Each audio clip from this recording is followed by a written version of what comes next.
Hello दोस्तों, welcome to my channel. और जैसा कि आज मेरा पेपर था सीजीएल 2025 का, और मेरा पेपर 25 सितंबर फर्स्ट शिफ्ट में था। इसका टाइमिंग 9 बजे से लेकर 10 बजे तक था, और एंट्री तो 7:30 से एंट्री था। ठीक है, एंट्री स्टार्ट था 7:30 से, और एग्ज़ाम का जो टाइमिंग था वो 9 बजे से लेकर 10 बजे तक था। ठीक है, फर्स्ट शिफ्ट में।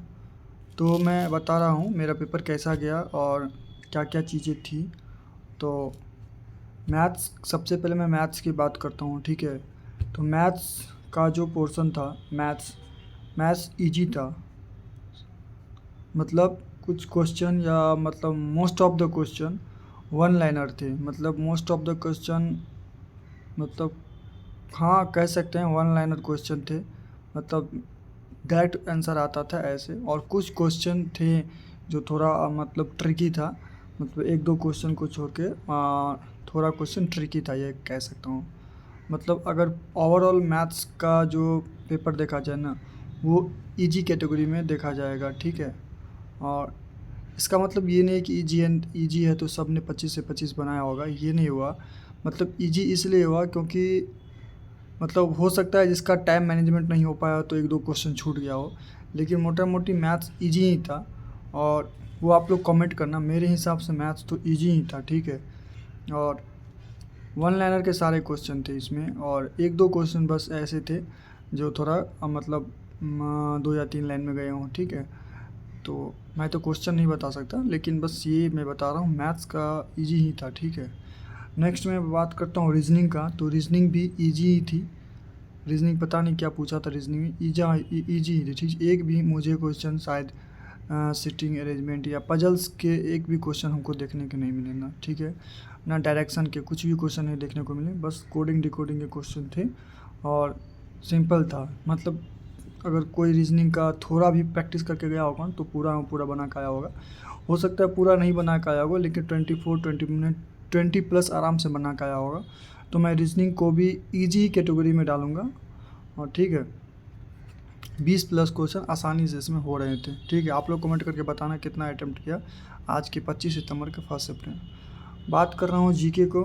तो जीके जैसे आ रहा है वैसे ही आ रहा है। ठीक है, जीके में स्टेटमेंट बेस्ड जो क्वेश्चन थे वो बहुत सारे क्वेश्चन थे। मतलब हमको 4 या 5 क्वेश्चन ऐसे लगे जो स्टेटमेंट बेस्ड थे। कुछ क्वेश्चन वन लाइनर भी थे। वन लाइनर क्वेश्चन की अगर हम बात करें जीके में, तो हो सकता है 4 से 5 वन लाइनर क्वेश्चन, लेकिन ऑप्शन कन्फ्यूजिंग था इसमें। ठीक है, और एक क्वेश्चन करंट अफेयर के भी थे। ठीक है, लेकिन बहुत पुराना था, तो शायद ही किसी को पता होगा। अगर पता होगा तो अच्छा बात है। ठीक है, क्योंकि वो अगर जिसको पता होगा वो क्वेश्चन, वो उसके लिए प्लस पॉइंट हो गया। ठीक है, और बस यही था। जीके में स्टेटमेंट बेस्ड क्वेश्चन थे, ऑनलाइनर क्वेश्चन थे, और एक दो सीए था, करंट अफेयर था। और मतलब डुएबल कितना क्वेश्चन थे, तो 7 से 8 क्वेश्चन जीके में हमको लगता है डुएबल था। बाकी तो ऐसे ही क्वेश्चन था। मैं अपना बता रहा हूँ ओपिनियन, 7 to 8 क्वेश्चन इसमें डुएबल था। ठीक है, इससे ज़्यादा नहीं था डुएबल। अगर आप तुक्का में अगर आपका सही हो जाता है तो उसको नोट वो डुएबल की कैटेगरी में नहीं आता है। ठीक है, आपने सही कर दिया तुक्का में तो वो अलग बात है, लेकिन मोटा मोटी 7 से 8 क्वेश्चन ही डुएबल थे। ठीक है, मैक्सिमम 10 हो सकता है, मैक्सिमम 10 लेकर चलो, मैक्स टू मैक्स 10 लेकर चलो। ठीक है, इससे ज़्यादा नहीं होगा। और मतलब जीके की वजह से पेपर का जो, अगर मैथ रीजनिंग की बात करें तो ये पेपर को नीचे लेकर जा रहा था। मैंने पेपर के लेवल को नीचे की लेकर जा रहा था। जैसे ही जीके का सेक्शन आया, पेपर ऊपर की ओर थोड़ा बढ़ने लगा। ठीक है, मतलब अपने लेवल पे आने लगा पेपर। अब बात करते इंग्लिश की। इंग्लिश में क्या हुआ, इंग्लिश भी हमारे शिफ्ट की बात करें तो इजी ही थी इंग्लिश। बस क्लोज टेस्ट को छोड़ दिया जाए, और इंग्लिश में क्या था, वोकैब इजी थे। ठीक है, इजी थे, बट ऑप्शन एक दो वोकैब के थोड़ा कन्फ्यूजन था। मतलब हो सकता है जो इसमें ये भी आंसर हो सकता है, ये भी आंसर हो सकता है, ऐसा था। तो और ग्रामर के क्वेश्चन एक दो बढ़िया थे यार सर, नो एरर के क्वेश्चन थे। मैंने एरर वाला क्वेश्चन आता है ना, एरर का क्वेश्चन, वो बढ़िया थे यार। और और क्या था, और बस इम्प्रूवमेंट के क्वेश्चन थे, इम्प्रूवमेंट के। तो इम्प्रूवमेंट के क्वेश्चन थे, तो इसमें तो अगर आपने को रूल पता होगा तो आप कर सकते हो, नहीं तो नहीं करोगे। और इसके बाद फिर ये था पजल था, सॉरी पैराजम्बल का क्वेश्चन था। ये ट्रिकी क्वेश्चन था पैराजम्बल का, 2 क्वेश्चन पैराजम्बल का था, ट्रिकी था। और इनडायरेक्ट स्पीच तो ईजी ही था, वो सब ईजी था। बात करें इंग्लिश, मिला जुला के ईजी था, लेकिन वही है ना, पैराजम्बल और क्लोज टेस्ट जिसको समझ आ गया उसके लिए इंग्लिश पूरा हलवा है। अगर इसमें अगर नंबर चला गया तो फिर आपका मतलब लेवल ही स्कोर आ जाएगा, ठीक है। तो इंग्लिश का भी पेपर हम इजी कैटेगरी में नहीं डाल के थोड़ा मॉडरेट में डाल सकता हूँ मैं, ठीक है। इंग्लिश का मैं मॉडरेट में डाल सकता हूँ, इंग्लिश का मैं मॉडरेट में डाल सकता हूँ, ठीक है। मॉडरेट था पेपर भाई इंग्लिश का, ठीक है। मतलब ऑप्शन कन्फ्यूजन के चलते ये मॉडरेट बन गया। और जीके का लेवल तो भाई मॉडरेट टू टफ था यार, ये तो हर शिफ्ट में ऐसे ही आ रहा है, मॉडरेट टू टफ, ठीक है। और मॉडरेट था, ठीक है। तो मैं अपना एनालिसिस बताया, मुझे ऐसा ऐसा क्वेश्चन लगा, और मैं अपना अटैम्प्ट बताता हूँ। ऐसे तो इस बार तो टोटल अटैम्प्ट नहीं बताता है, तो मैं अटैम्प्ट अपना काउंट भी नहीं किया, लेकिन मैथ्स में मैंने शायद 23 अटैम्प्ट किया हूँ, ठीक है। मैं अपना अटैम्प्ट बता रहा हूँ, 23 अटैम्प्ट किया हूँ मैथ्स में। रीजनिंग में मैंने 24 अटैम्प्ट किया हूँ, ठीक है। और जीके में मैंने शायद 14 या 15 क्वेश्चन मैंने अटैम्प्ट किए हैं, ठीक है। 14 या 15 अटैम्प्ट किए हैं, ठीक। इंग्लिश में मैंने 20-21 क्वेश्चन अटैम्प्ट किए हैं इंग्लिश में। तो मैं टोटल इतना ही अटैम्प्ट किया, जो टोटल हो जाता है 4 3 7 4 11 1 12 और 2 2 4 1 5 2 7 1 82 क्वेश्चन। तो मैंने टोटल 82 क्वेश्चन अटैम्प्ट किया हूँ, ठीक है। इसमें से क्वेश्चन गलत भी हैं, ठीक है। जीके ज़्यादा मैंने ले लिया 14 से 15, इसमें से बहुत सारे क्वेश्चन मेरे गलत हो सकते हैं जो कि जीके में, ठीक है। तो वही है, जीके का अनएक्सपेक्टेबल है, इसमें अगर वो स्कोर अच्छा आ गया तो ठीक रहेगा स्कोर। इंग्लिश भी थोड़ा गलत हो सकता है, मैथ्स और रीजनिंग में तो थोड़ा सिली मिस्टेक का डर रहता है, उसमें 1-2 क्वेश्चन सिली मिस्टेक हो जाए वो अलग बात है, लेकिन मैथ्स और रीजनिंग में गलत नहीं होना चाहिए। वही है, सिली मिस्टेक हो जाए तो अलग बात है, लेकिन जीके और इंग्लिश में डर रहता है, ठीक है। हाँ, क्लोज टेस्ट वगैरह 1-2 ऑप्शन इधर उधर हो जाता है। तो कुल मिला के जो मेरा अटैम्प्ट था वो मैं अटैम्प्ट की बात करूँ तो मेरा अटैम्प्ट 82 था, ठीक है। अब देखता हूँ मेरा प्री होता है कि इस बार तो मेरा प्री पे भी डर लग रहा है, क्योंकि मैंने लास्ट ईयर मैंने जितने भी एग्ज़ाम दिए सीजीएल का आज तक, प्री में कभी डर नहीं लगा। हाँ, तो प्री तो ऐसे ही क्वालिफाई हुआ, लेकिन इस बार पता नहीं क्यों मुझे प्री में डर लग रहा है, जो प्री होगा कि नहीं, क्योंकि इस बार मैं अपना एग्ज़ाम से सेटिस्फाई नहीं हूँ, जो मेरा एग्ज़ाम अच्छा गया या नहीं गया, ठीक है। पता नहीं, अब देखता हूँ, आंसर की आ ही जाएगा, कल लास्ट डेट है एग्ज़ाम का, तो कल एग्ज़ाम से पता चल जाएगा कितना स्कोर आता है। हो सकता है ये वाला शिफ्ट ईजी में चला जाए, ऐसा भी हो सकता है, ठीक है। ये जो 25 सितंबर का जो फर्स्ट शिफ्ट है वो ईजी में आ जाए, क्योंकि इंग्लिश का अगर कंपेयर करें तो दूसरे शिफ्ट से, तो इंग्लिश का ये शिफ्ट हमको लगा ईजी, जैसे लोग बता रहे थे, तो इंग्लिश हमको ईजी लगा, तो हो सकता है ये शिफ्ट ईजी में आ जाए। तो एवरेज स्कोर अगर मान लो ईजी शिफ्ट में आता है तो एवरेज स्कोर से अगर आपका कम स्कोर आता है तो नॉर्मलाइज जो आपका नंबर डिक्रीज हो जाता है, और डिक्रीज हो जाता है, ठीक है, पता है ना। तो बस अगर इजी शिफ्ट आता है तो बहुत दिक्कत हो जाएगा, ठीक है। अगर मॉडरेट रहता है शिफ्ट मेरा तब तो ठीक है, ना बढ़ेगा ना घटेगा, लेकिन अगर इजी शिफ्ट आता है तो एवरेज नंबर से अगर कम नंबर आता है ना, तो क्या होता है, नंबर घट जाता है, ठीक है। खुद का नंबर घट जाता है, 5 नंबर 6 नंबर घटा जाता है, ठीक है। तो मोटा मोटी मैंने 82 अटैम्प्ट किया है, लेकिन अंदर से वो फीलिंग नहीं आ रही है मुझे, जो मैं बता सकूँ जो मेरा एग्ज़ाम अच्छा गया या ख़राब गया, ठीक है। तो इसीलिए मैंने 82 अटैम्प्ट किया है, अब आंसर के आने के बाद ही पता चलेगा फाइनली क्या होगा नहीं होगा कट ऑफ इसका।